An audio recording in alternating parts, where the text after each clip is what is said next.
morning, education. How are we? Welcome to another edition of the Weekly Review. I need to sit still in this chair.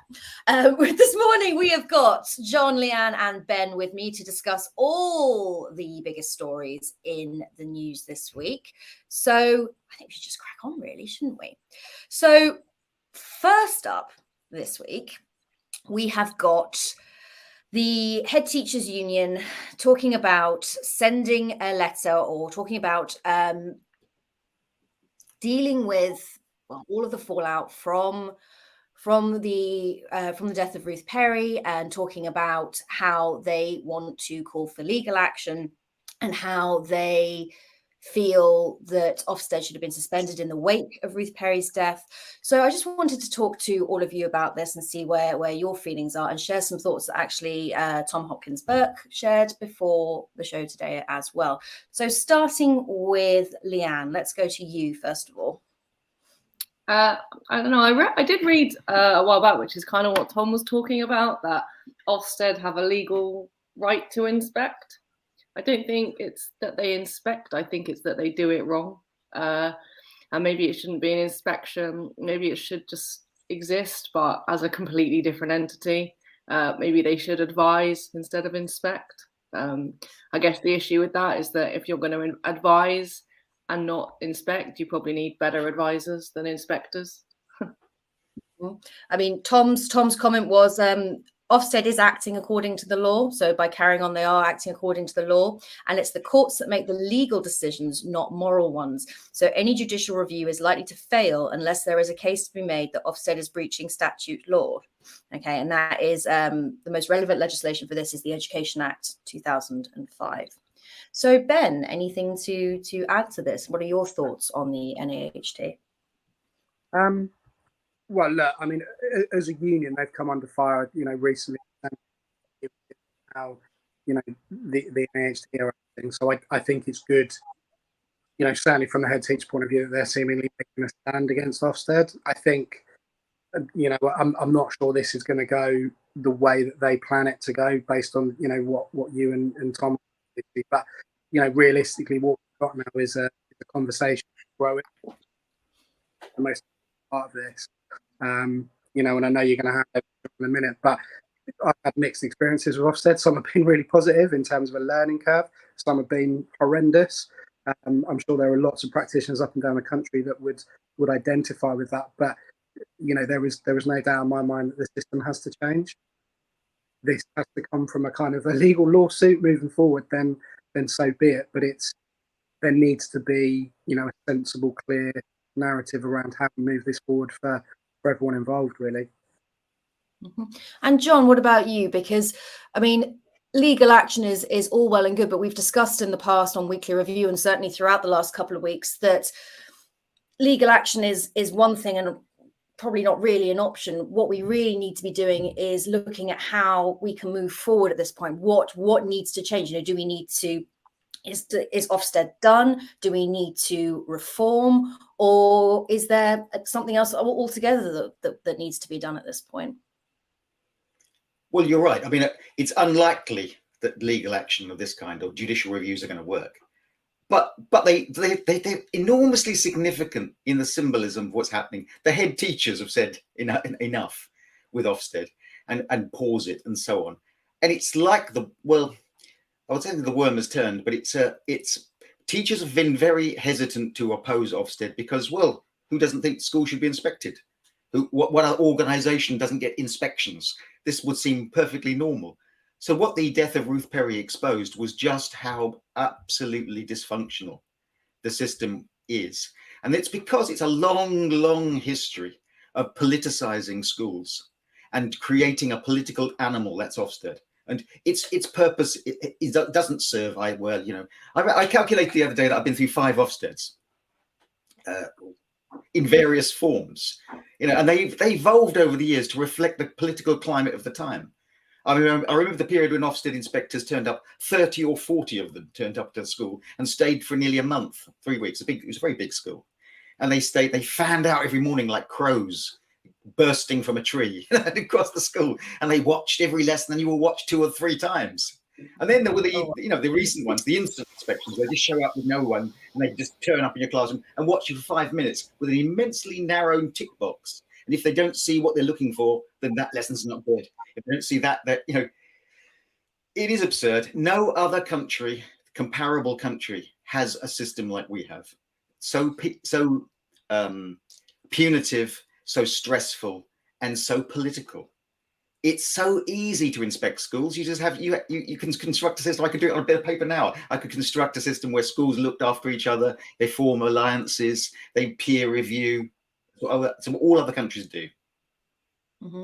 And we've certainly discussed that a large part of the problem is that teachers and teaching staff are not consulted. The fact that Amanda Spielman has not really, has never been a teacher, and she's head of the organisation that inspects schools. The fact that you've got a system where we're not involved in our own accountability system, if you like, which seems absolutely ridiculous. And we can go on having this conversation, and I think with the NAHT, I understand where it's coming from. There is still that huge upset there. There's still that huge, you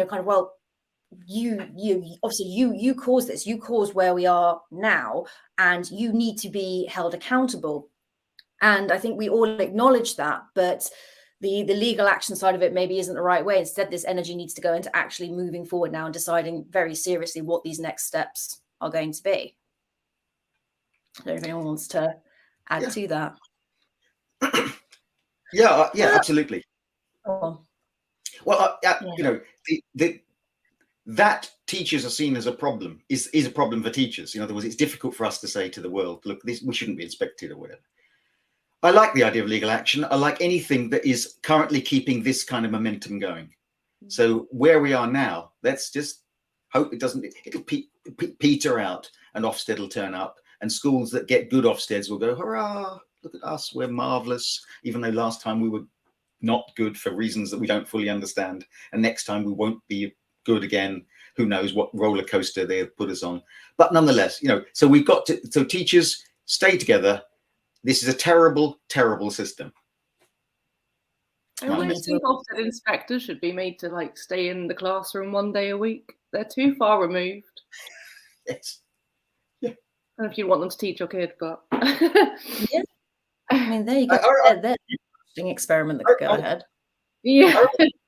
I remember the era of the mum's army. They said they were going to recruit from the army, and people who know nothing and good and so sensible ladies will be sent into schools. The qualification to inspect teachers was that you knew nothing about education, and that was the principal characteristic. And that seemed to make a sort of sense. Yes, sensible people. Send them in. They know nothing.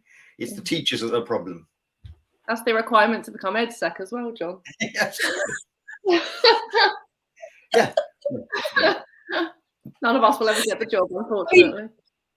I'm laughing because it's sad, but funny. Yeah. We'll come on to her later on, but let's coming up next. We've got another story that I think will intrigue you all. So we'll come to that in a moment.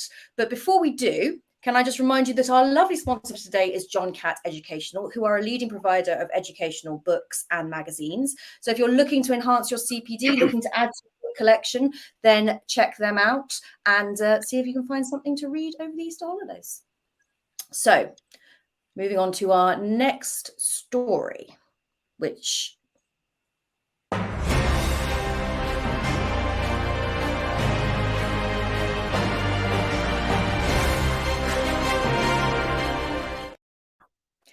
So I think we're back in business. So moving on to our next story, which is looking at an overhaul for sex education. Now, this is always a difficult subject area. I certainly, in year 5, my colleagues in year 6 are kind of reaching that time of year where we're starting to talk about it. But there seems to be a belief that actually sex education has gone too far, and that children are being taught things that they absolutely do not need to know, and that's become too explicit. And actually, we need to really look at what is being taught in schools. And I don't know what each of your experiences is individually, but of course, I mean, you have to, and I've certainly done shows about this, and I know other people have talked about this, where it's making sure that children feel secure and safe to talk about these things. But there is a suggestion that certain things like addressing gender and things like that should not be happening, and that there are certain ideas that, you know, talking about certain types of sex should not be happening either, and that maybe talking about consent from a younger age is inappropriate. So I just want to know your thoughts on this, and at what age maybe we should be starting talking to children about changes in their body and about sex itself. So let's go to you, Ben, first of all.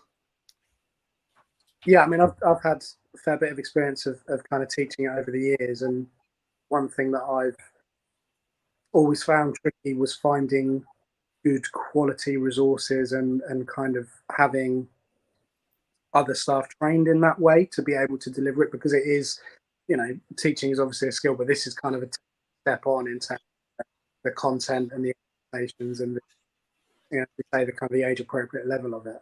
I'm incredibly unsurprised that this story has broken this week of all weeks to be able to come out in terms of a distraction technique. Whilst I'd kind of welcome the conversation around it, it's hilarious to me that they've chosen this week to use one very specific example, if that even happened, to base this whole discussion around. Because if you read the article and you look at why this has come about, you know, it's quite an extreme turn of events to be able to go, well, this happened, so we need to talk about this now, sort of thing. So no, go ahead. Yeah, I mean, the conversation needs to be had. That, you know, Jeff Barton said, and he nailed it when he said there needs to be more funding, there needs to be more training, which you could say about any area of the curriculum at the moment, really. But, you know, this has come around as a kind of almost like a horror story to scare people and kind of rile up parents and everyone else connected to education. Go, oh my God, that's horrendous. But actually, you know, did this actually happen? If it did, maybe we should talk into. We love a moral panic, don't we? Just to quote Jeff Barton, the union's general secretary, he said, it's very disappointing to see Keegan, as in Gillian Keegan, offering implicit criticism of schools when she says the review will restore the confidence of parents. He said the vast majority of schools already teach RSHE, so relationships, sex and health education, very sensitively and in an age-appropriate manner. I mean, we've all been doing this for a long time.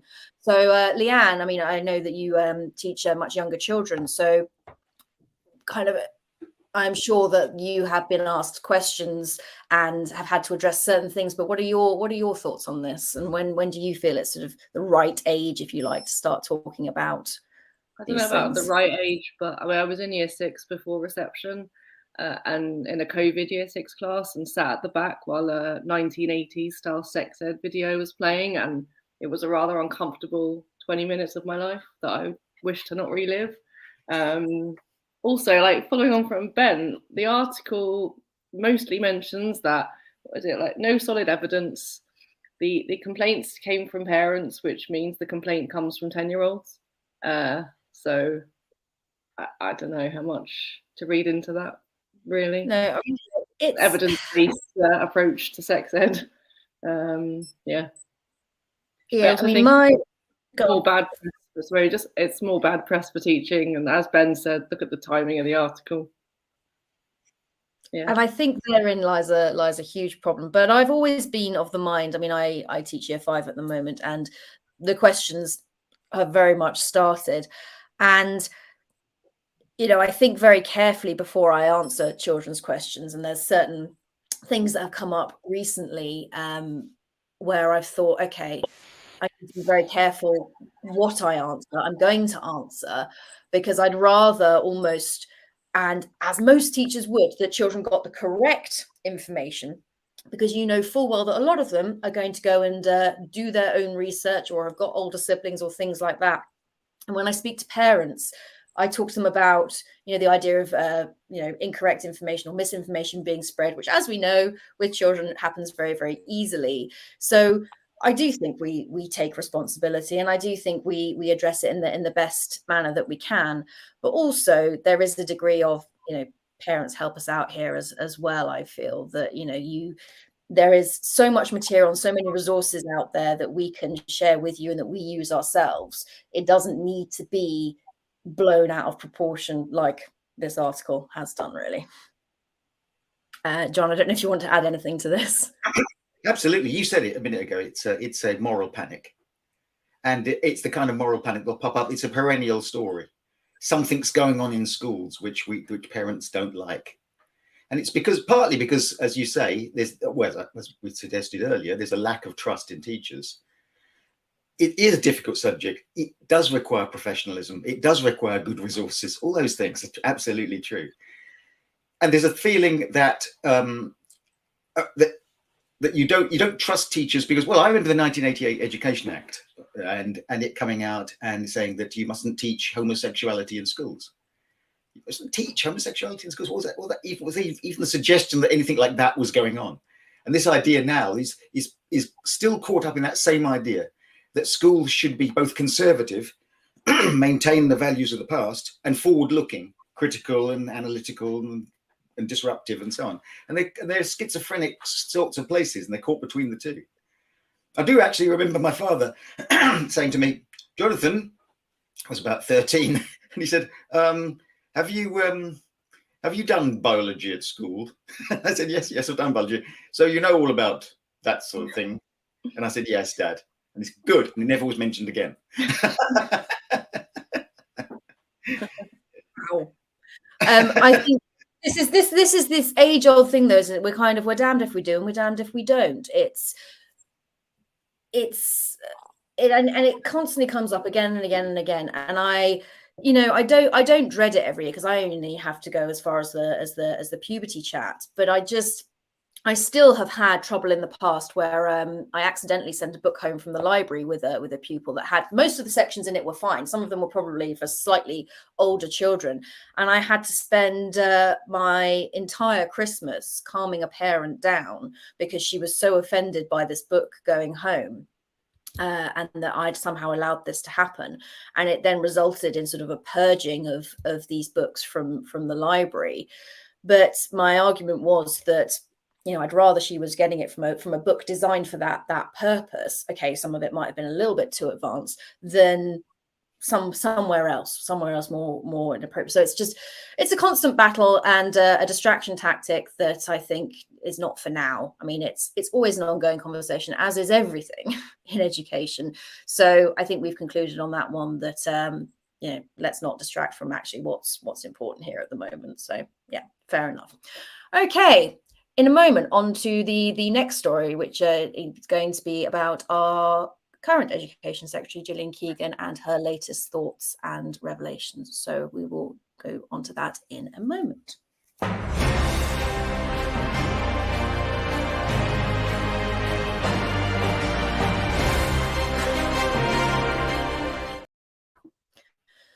So this week, Gillian Keegan revealed what she feels is her final pay offer. Sorry, I'm just trying to read it here. So union members are now voting on the offer, which leaders have described as inadequate. So just to give you a quick rundown of what has been offered, a one-off payment in 2022 and 23, a 4.3% pay rise for most teachers, and a 7.1% rise in starting salaries. So that's just a few points there. And then the DFE have also said removal of statutory requirement to use performance-related pay, greater clarity on inspections, workload task force, and an alignment of the school teachers review body process with the school budget cycle, and a review of complaints procedures for Ofsted, and a review of complaints procedures, for parents and for Ofsted's complaints processes for schools, and these have already been pledged. So thoughts on this offer? Let's go to you, Leanne, first of all. Well, they're funding 0.5% of the pay rise.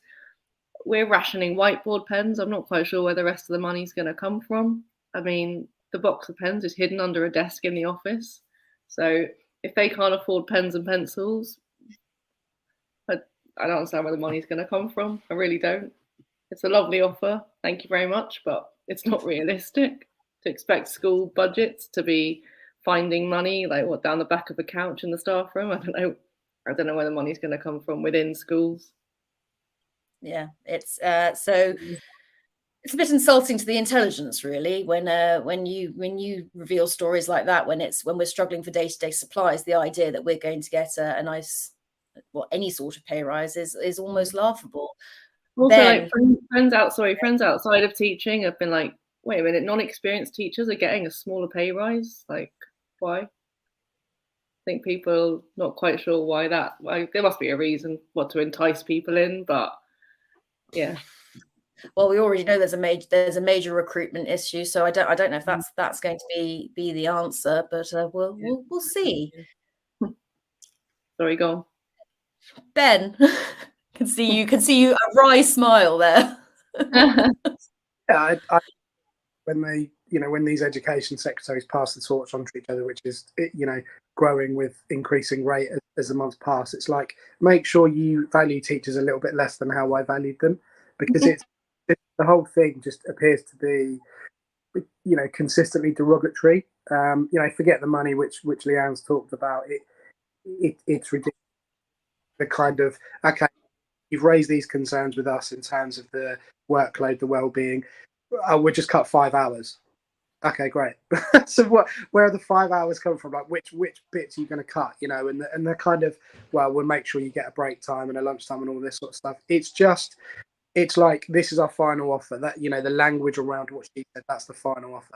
Okay, so there's no other discussion about anything else that you've said. Park the money, park the pay rise or whatever. Actually look at what's being asked of you in terms of being able to treat the profession with respect and keep people in the job that are needed. Regardless of how people feel about teachers, we need to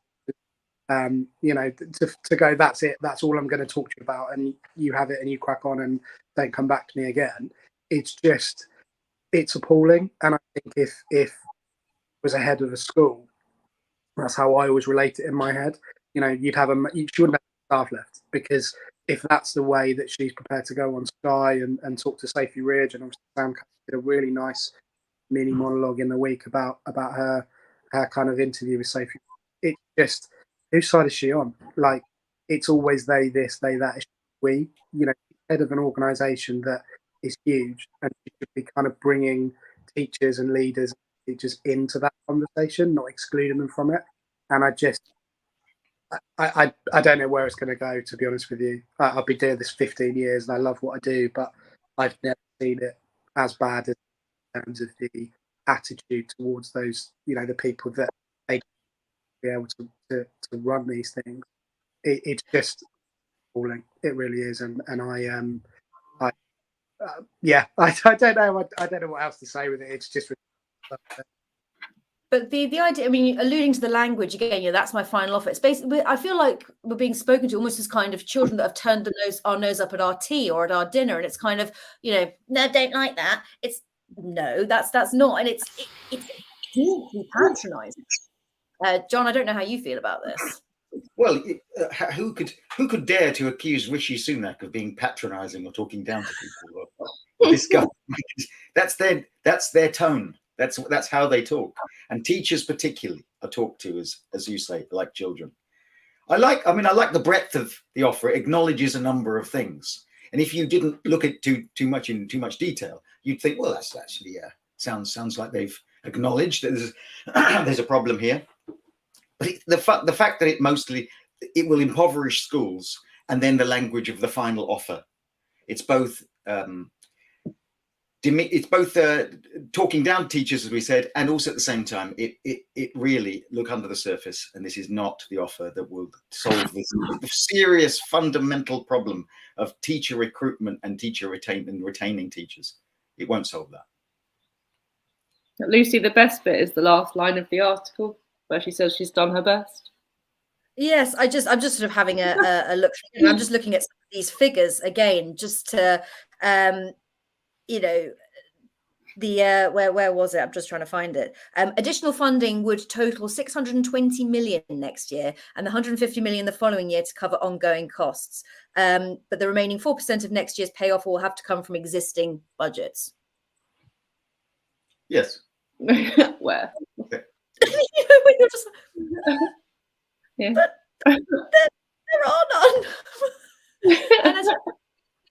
scrabbling around to even give your children whiteboard pens. How on earth? It's very confusing.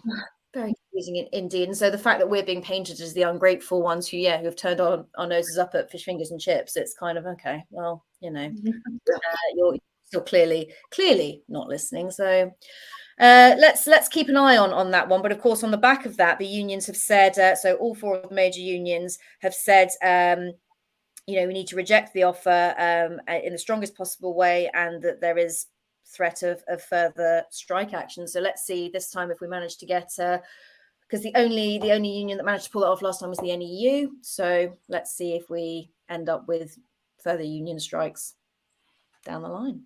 Anyway, so before we move on to reviewing our favorite shows of the week, I just want to remind you of our sponsor again, John Catt, who are a leading publisher of educational books and magazines. And if you are looking for some reading material over the Easter holidays, do check out their website. There are many, many titles across the educational spectrum for you to get stuck into. So I'm going to come back to you all in a moment. Have your favorite shows ready to review for me.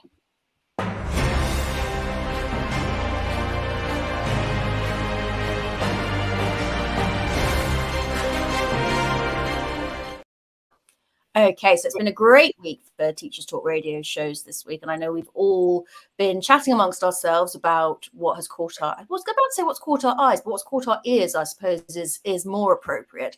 So, John, I'm going to start with you in 30 seconds or less, maybe even, let's give you 45. Can you give me your favorite Teachers Talk Radio show from this week, please? Yes, I liked the Chris Voles Late Show, when he interviewed someone from the United States. It was Dr. Kathy Knoll. And the subject, immediately I thought, I'm going to enjoy this, because it's trying to extract the anxiety from teaching maths. And in fact, the expression teaching maths makes me feel slightly anxious, just because it was, I associate being in maths lessons when I was at school with a deep and profound sense of bewilderment and anxiety. So it was great to hear that they were trying to make maths fun and enjoyable and so on. And it's only once in my life when I met a maths teacher who could do that. And I thought, actually, you can actually make it enjoyable. It's fun. And so to all maths teachers, don't make it fun, because it can be. Oh, most definitely. I love that show. A brilliant summary there. Ben, over to you. Yeah, I liked fairly recent one actually. I like Mark Nichols' kind of AI slash, review of BET. It was quite interesting because he talked about the history of BET, and I've come to it in kind of later years for different reasons really. And I was there on Friday, and actually, despite what's going on in education as an overriding picture in this country, as you said earlier, there was a lot of positivity. There's a lot of good stuff going on there, and there's a lot of enthusiasm and a lot of developments that are moving forward, and the way that he kind of presented that as a single host show, I thought was really engaging. Just the enthusiasm kind of comes across in all of his shows. But yeah, it was a really nice little bit of history about how BET's evolved into a massive event, really absolutely huge. It was really the biggest I've seen it this year. So yeah, really, really good stuff. You want to hear a little bit about some of the developments that were there, about how AI in education, which is a huge topic. Go and check out Mark. I think he did on Friday evening, having spent the day at BET, all fresh in his mind. So yeah, fantastic. Leanne, over to you. Mine was, I think it's Ed and Toby talking about private schooling versus state-funded schooling. Kind of made the point early on of how in private there's an expectation possibly is different from parents, as I'm paying you to teach my child and I expect this and I expect that, and high grades and good universities. And then in terms of the state sector, of like life has changed, and has the state sector changed with life as it has changed? I think maybe a while back schools were very like community-based places. And maybe with the internet and Wi-Fi and everything that has come with new technology, have schools changed to meet, the changes in lifestyle in the state sector? So yeah, fantastic. Interesting comparison. And finally, my favorite show of the week was yours, John, talking about gender and gender stereotyping in schools. And things to, I mean, I don't think I could even sum it up in 30 seconds, but just all kinds of, addressing all the pitfalls and all the things that we as teachers need to be aware of, and also that we are understanding of the children that we're teaching, and that we're helping inform them in a way that is both educational but not scary for them, and understanding that the world is changing and things like that. So I thought it was a fantastic effort, and I actually just need to listen to the last bit of it. I didn't quite finish, but from what I've heard so far, really, really good stuff. The last bit is the best bit. All the way to the end. Yeah, but fantastic and an important show to listen back to. Particularly given what we've discussed today as well. So that about rounds up our weekly review for today. Thank you to all of you for joining me this morning. I'm going to go and enjoy lots more coffee, but have a lovely rest of the weekend. We are not here next week, but we will pick this up the week after, and hopefully, well, I'm sure we will have plenty to discuss in 2 weeks' time. So see you all then.